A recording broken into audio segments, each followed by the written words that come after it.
Welcome to Inside Auto Podcast, where we feature everyone and anyone you'd want to talk to in and out of the automotive industry. Ilana Shabtai here with Aaron Horowitz, co-hosts of Inside Auto Podcast, where we interview top dealers, GMs, marketers, entrepreneurs, and thought leaders in and out of the automotive industry. And before we introduce today's guest and read today's sponsorship message, Aaron, it's been a while that we've been on a podcast together, so I need to call us out on that. Way too long. Is this season 2? Are we on season 3? I mean, this is season 3. We're gonna wrap season 3 soon, and then we're gonna have season 4. We're really excited. It's been a good season. Well, this is going to be one of our best episodes of the season. I can tell you that already. Yeah, by our guests. So I'm excited. Yes. So before we introduce today's special guest, this episode is sponsored by AutoLeadStar.com. The AutoLeadStar platform is built on a technology so powerful it allows you to market, sell, and service cars as you would in the real world, online, and at scale, making one-to-one matches between shoppers and inventory. AutoLeadStar is the only platform powered by scale, speed, and specificity to change the way dealers do marketing today. Amazing. And so, Ilana, here we are on the reunion episode, you and I. But the main story of this episode is Steve Shannon. Steve Shannon is our guest, and many in the industry know Steve from the many, many years he spent in the industry, including a very important stretch as CMO of Hyundai. So we're going to hear all about that. Steve Shannon, welcome to Inside Auto. Thanks for joining us. Yeah, great, Aaron and Ilana, great to be with you guys today. We're so happy to have you, and you're coming to us from a sunnier part of the world, correct? Yeah, I'm in Huntington Beach, California. Not a bad place to be. Not a bad place to be. And we want to congratulate Steve on a recent addition to the family, a grandchild. Congratulations, Steve. Yeah, it's got a little 6-month-old, and it's great fun. So you've all got something to look forward to. That is exciting. That is exciting. Right now, Ilana and I are spending our times of like, how do we find babysitting? What's going to happen? Got to go home, pick them out of school. They're sick. So we're looking forward to that unique position one day. But we're very happy to have you on. Steve, one of the things that we like to do with every guest is ask them for their story and have them give us their journey into automotive, because it's always a little unique and interesting. And we've never had a guest who was like, who had a straightforward path. We're hoping we find one. You may be it. You never know. But we would love to hear your journey into auto.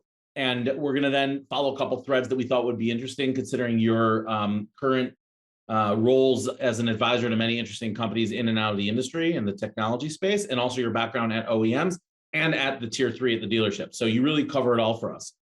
So tell us a little bit about yourself and how you came into the industry.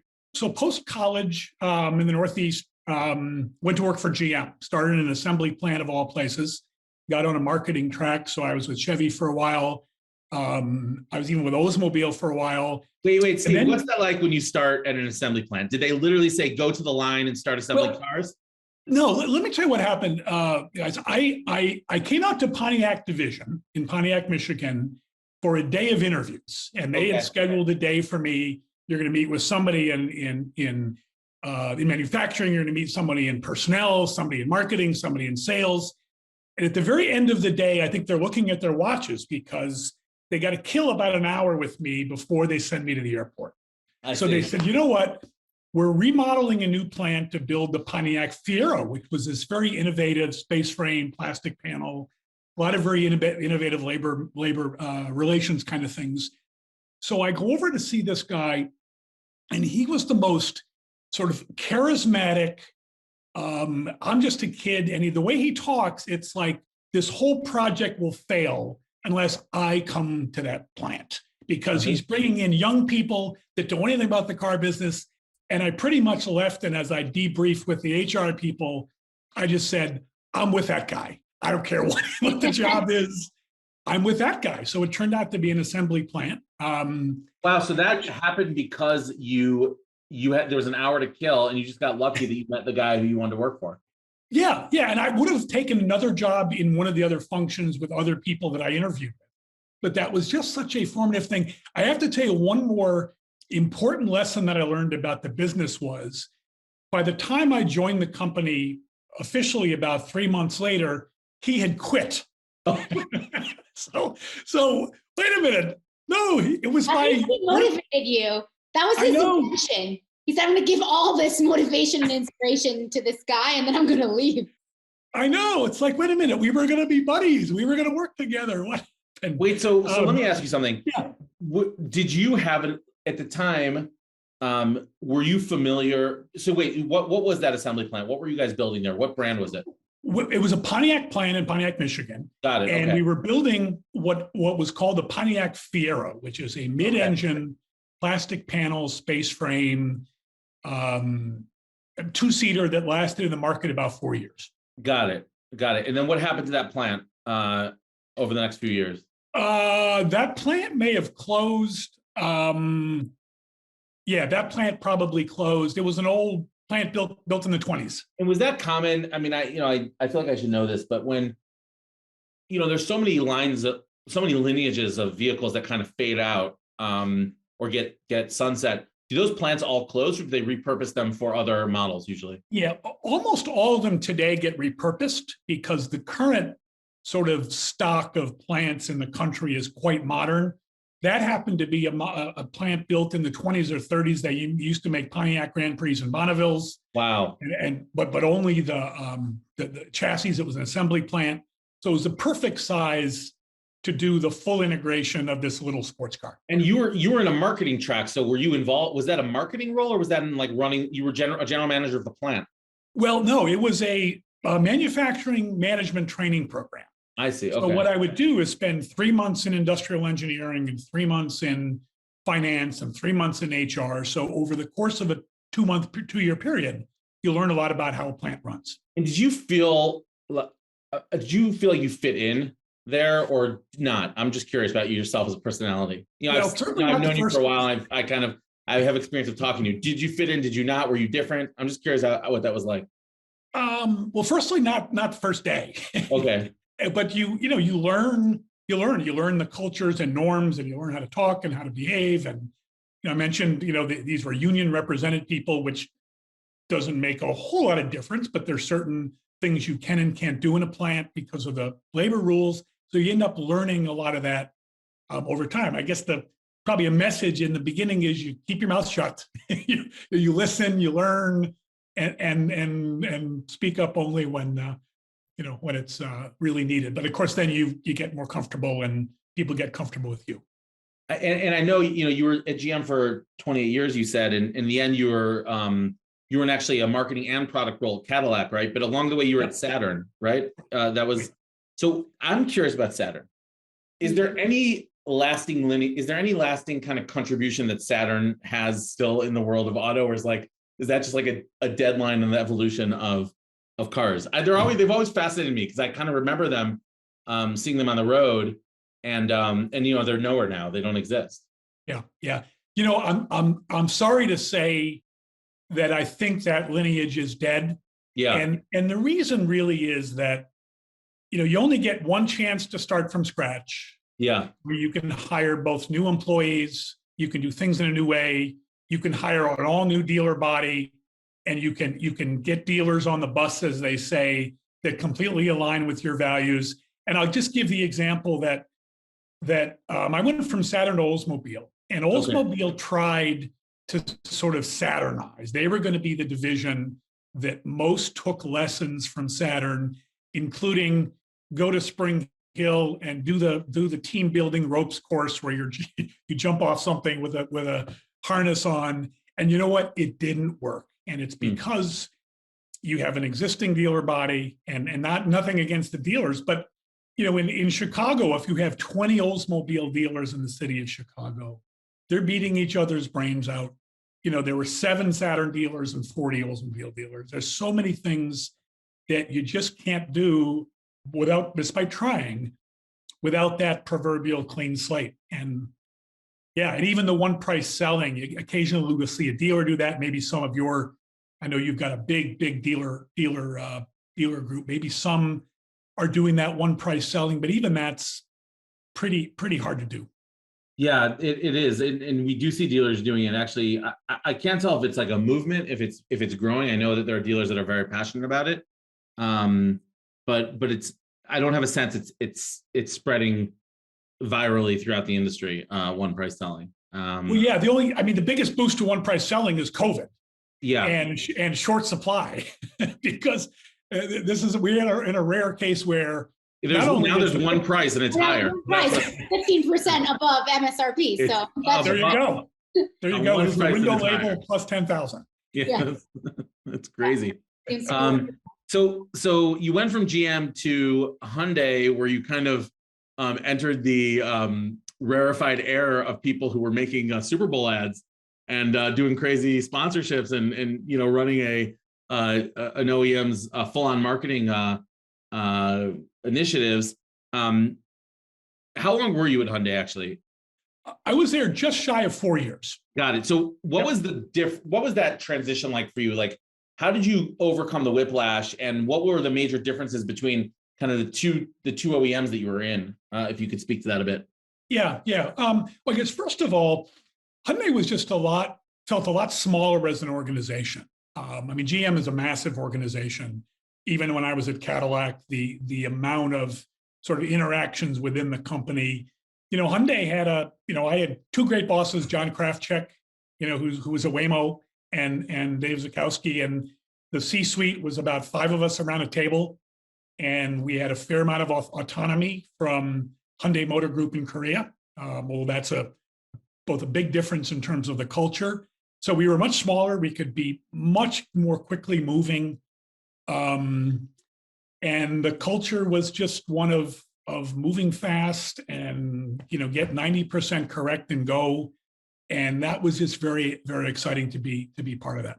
That's really nice. And as CMO, to what extent, I always wonder about this, kind of in the senior levels, as a CMO, to what extent do you think about the dealers? And do you think about the dealer side of the business versus just the OEM branding and positioning and the branding and positioning kind of role? Because I imagine there's needs for both, right? To think about how does marketing trickle down and how do you architect an ecosystem for Hyundai versus just like, how do I make sure that consumers love this car or that model, and how did you think about that when you're in that role?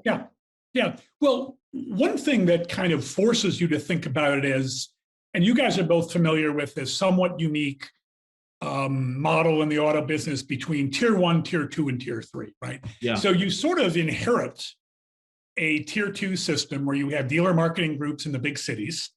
And so that's a system that's proven remarkably impervious to very much change. And of course, you're concerned about two things. One is you're making a big financial contribution to that. So just say, roughly speaking, Hyundai would put 50 cents in the pot, dealers would put 50% in the pot, and Atlanta, we'd go to market together. So you obviously got an investment there. And there was a big concern about what the creative message was, how it linked or didn't link with tier 1. And the same applied in tier 3, where it's dealer only money. So it's, Steve Shannon, Hyundai in Cerritos, California. But that was a big financial commitment that Hyundai would spend. So you're concerned about the financial commitment you're making, and you're concerned about you have to be stewards of the money. How is the media planning being done and media buying and messaging? So it's really important, and it's a very common model across almost every OEM. Luxury guys are a little bit different than mainstream, but that model is remarkably similar. Did you have any kind of campaigns that you did specifically, back to Aaron's question a little bit when he was talking about pushing specific models? Now, when you had that on your agenda, was that also just from the tier 1 perspective, or were you trickling that down to tier 2 and tier 3? Yeah, good question. I mean, the way it would work, the starting point would be everything is by calendar year. So you think about, okay, what do I have big in 2022? And normally it's vehicle launches. So you've got the Elantra's new and the Santa Fe is new. So they drive almost all the tier 1 focus. Mm-hmm. You're going to spend between $50 and $150 million in media launching those. So that tends to drive all the focus, the work, creative. Interestingly, though, the dealer spending is sometimes the opposite, because you say, we've got the new Santa Fe nailed. We're going to spend a ton of money. You guys need to sell Elantras, right? The Elantras are $149 a month. It's in the 6th year of its life cycle. Yeah. That's, I don't want to, you try to avoid true distressed merchandising, but the fact is, in the 6th year of its life cycle, that's a value play. And so you very much try to have this, ideally this very elegant coordination between here's what we're best equipped to do, here's what you guys ought to do, and then that's what ultimately gets spread through the system. That's what gets funded. That's what, even dealer creative gets developed for those models that you think dealers are in the best position to promote. Got it. And Steve, kind of on this subject, but a sort of tangent from it, I'm curious about your take on a big question, which is the future of the tier structure in the US and more broadly kind of OEM and dealers, car maker and dealers and retail. If you look at Europe or if you look at like many other markets, in many cases, dealers serve as like commission agents for the car makers. And they're selling on consignment. They're not owning the inventory. There's no floor plan. There's oftentimes like in smaller countries, there might be like or smaller markets like a localized importer. In some markets, the OEMs are much more active directly. Looking at what's going on with online selling in its infancy here, but showing some signs of possibility. Looking at Tesla, looking at Lucid, at Rivian, and all the buzz that's coming out, do you see like a seismic shift coming over the next few years? Are we talking about the next 30 years? Is it not going to happen at all? And more broadly, what role do you think dealers are going to play in the ecosystem when we look 5, 10, 15 years ahead? Yeah. Well, first off, a great question. First off, I've been around long enough to have seen a couple other periods where there was sort of disruption in the wind. There was a period back 25 years ago when GM bought a bunch of dealerships, Ford bought a bunch of dealerships. It actually was led in Europe. And that turned out to be a disaster. And there was even a famous NADA where Jack Smith, the chairman of GM, stood up and he apologized to dealers for GM having been, my words, foolhardy enough to think that they could seriously be in the retail business. Wow. I'll also mention an old boss of mine said, if you guys in the factory want to open up a dealership, I want to be right next to you because I will kick your butt. So the other thing I'd say is just from a purely legal regulatory, the dealership model is remarkably legally protected, right? There are state franchise laws. And so I think I'm always a little bit skeptical about change. Change will happen. I'm not one of those, that'll never happen but I think, for example, a fairly big door closed after Tesla when it comes to doing your own dealerships. I know Rivian's going to try. I'm not super knowledgeable about exactly how they're going to do it, maybe Lucid, but it is really hard to do that yourself. It requires huge capital. You're already seeing, like in the case of Tesla, you're always going to be behind in building service facilities, right? So just go to some of the web blogs and you look at how long it takes to get a car fixed. So, there will be changes around the edges. You look at an acceleration in consolidation, right? So the AutoNations and the Lithias are buying up more stores, but that started 20 years ago. I think maybe there's a little bit of an inflection point where it's going faster. But I think the basic model of independent dealer capital, I guess the one caveat this will be when we get to a big complement of EVs, they require a lot less service. So if I'm a dealer and I have a 50,000 square foot service department, with 20 lifts, I don't need that in an all electric future. Now, is that 20 years away? Is that 30 years away, 40 years away? I don't know. So that will be a driver of change, but I think in general, it will be slower than almost everybody says. Look where we were 6-7 years ago about autonomous vehicles, right? We'd all be in robo-taxis now. And I think last count, there are somewhere around 0 robo-taxis on the road. It's just, we're in the trough of disillusionment and it's really, really hard to do. And I think that applies to almost any big disruption in the car business that hasn't had a ton of disruption in 100 years. Yeah, it's interesting to consider, like, could you make an analogy to the world of streaming video and music? And people want to. They want to say, oh, car dealers are Blockbuster and direct sales are Netflix or other things are Netflix. I just don't know if that analogy holds water. In my view, it doesn't. There's a lot more complexity.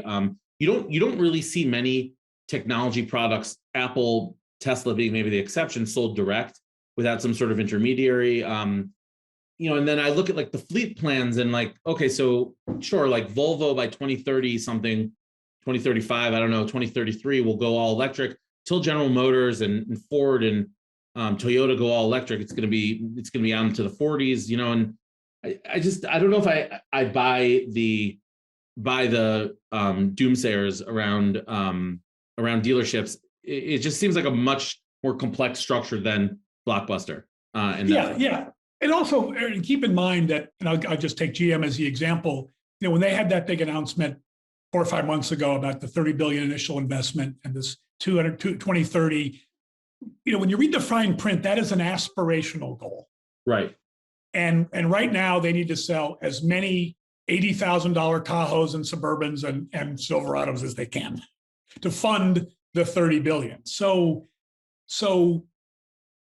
everything has to be, that sounds good, right? And from a Wall Street standpoint, and maybe from a board of directors, but keeping a sort of a backup plan that it happens slower is really going to be critical. I mean, nobody, it's kind of like the Hollywood expression, everybody wants to be first to be second, right? So I'm not sure if I want to be the first one that has no internal combustion engine cars at all for sale.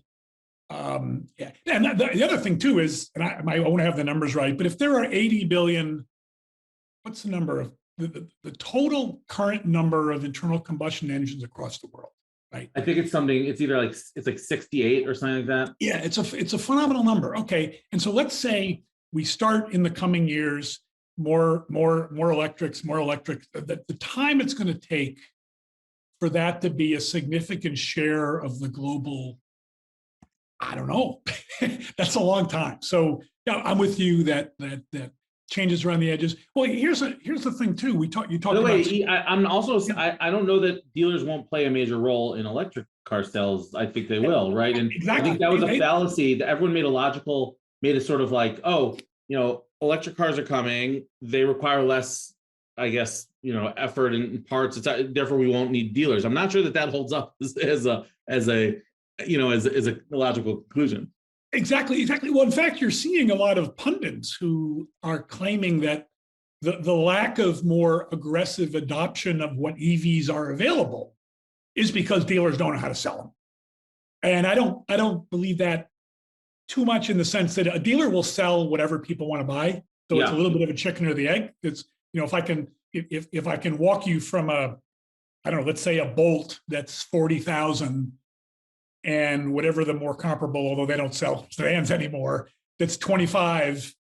Both of those things going on. But I wanted to mention, Aaron, you mentioned streaming, and you guys would be closer to this, but there's a lot of data. If there's ever a supercharging of digital retailing, right, it was the COVID, right? But even today, I think if you look at like the adoption, it's a lot better than it was, but it's still slower than you might think. And as you probably know, let's take for example, JD Power has these 8 steps, and from select the car, negotiate the price, evaluate the trade. The number of consumers today who do like all 8 steps online is like in the low single digits. So there's just another example of change that is coming. But boy, it's and you guys would know better.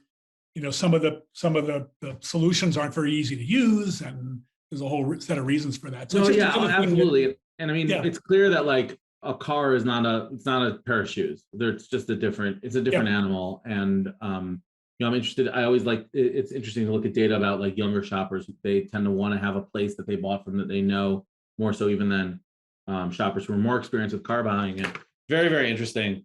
And I think there's no answer obviously, but it's definitely like a thing that's out there. And I think when you're in the complexity of the industry and you understand it, also the franchise laws dating back to like post depression era, it's not just a simple thing like, oh, Elon Musk opened Tesla, therefore every OEM is going to go direct and dealers are gone. It's not going to happen like that. Yeah.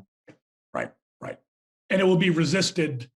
There's talk about trying to do that with electrics only. So that's a lot of the legislation I see is being rewritten, saying, oh, electric is fine, if you have an all electric fleet. Then I start thinking, okay, so are OEMs going to carve out a sub company with an electric that's all electric, or are they going to wait till they're all electric? In the meantime, dealers finance, if I'm not mistaken, their floor plans finance a lot of the capital investments and operating capital of the OEMs, meaning US auto dealers are buying cars as they roll off assembly lines, and that money, which they're financing from the bank's captive finance and from the OEM's captive finance bank, right? That's a lot of what keeps the wheels lubricated for the OEM. So there's a financial friction in it, in terms of you just can't flip a switch and say, okay, now we're direct. It would not work. Exactly. All from the time the car leaves the factory door, the dealer owns it, so he finances that inventory. Yep. He finds I need 6 acres of land in Newport Beach, California. I've got to build a building. That's private capital. I guess the only thing that's interesting is now that you're seeing valuations. Rivian at one point was worth 150 billion. It's now down to only 90 billion. Lucid hasn't sold one car yet. Yeah. And those cars will be $170,000 and they're valued at so maybe there's a little more money there to pay for those costs that currently are done by independent capital. Right. So it's going to be somewhat niche at the beginning. Some very nice cars though, let's admit it. I like watching the videos as much as the next guy sometimes, next person. So exactly. Okay. Steve, this is a great conversation, and it was fun to learn a little bit about you and also delve into some of the predictions about the future. So thank you very much for joining us. It was really great. Yeah, I'm a big fan of what you guys are doing, and great to chat here. Amazing. So, Steve, we know you're involved in technology. We know you're on the board of a bunch of companies. Do you write and publish at all? Are you out there? Is there anywhere where you're kind of commenting on the world? I don't have my own spot, but I've done a fair number of webinars for Podium, let's say, or for EDO, but that's probably a good idea. All right, when Steve's spot comes out, as soon as it's out, we're going to promote it on our channels. Ilana, remember that.